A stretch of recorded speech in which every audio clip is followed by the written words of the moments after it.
ನಂಗೊಂದು ವಿಷಯ ಕ್ಲಿಯರ್ ಆಗ್ಬೇಕಾಗಿತ್ತು.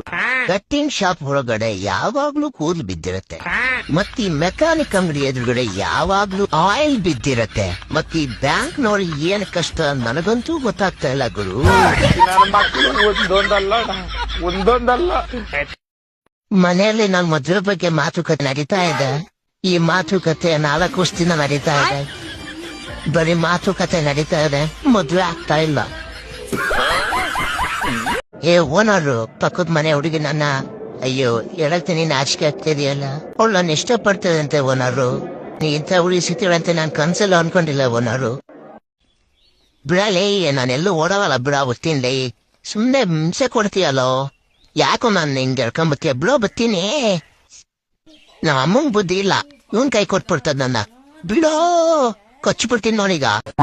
ನಮ್ಮ ಓನರು ಮಡ್ಡಿ ಮಗ ನನ್ನ ಮನೆ ಕರ್ಕೊಂಡ್ ಬರ್ಬೇಕಾದ್ರೆ ಮುಂದೆ ಮಗ ನನ್ಗೆ ಗಿಡಿದ್ರಿ ಹಾಕಿ ಚೆನ್ನಾಗ್ ಸಾಕ್ತೀನಿ ಅಂದ್ಬಿಟ್ಟು ಕರ್ಕೊಂಬಂದ.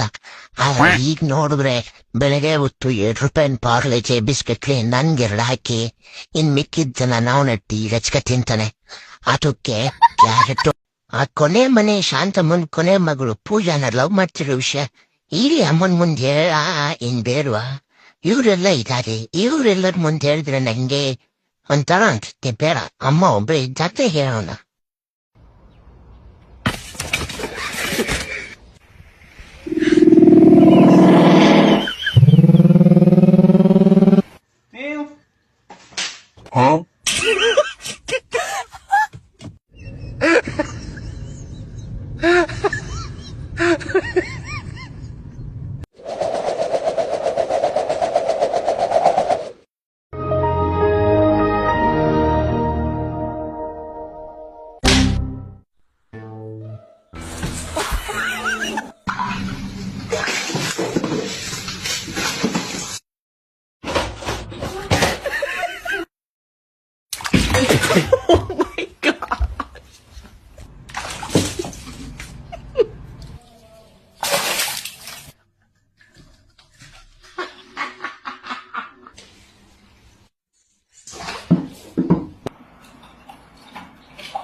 साला क्या समझता है मालिक, गेट बंद कर देगा तो मैं अंदर नहीं आ पाऊंगा। मैं भी ब्रूस ली का भाई चूसली हूँ।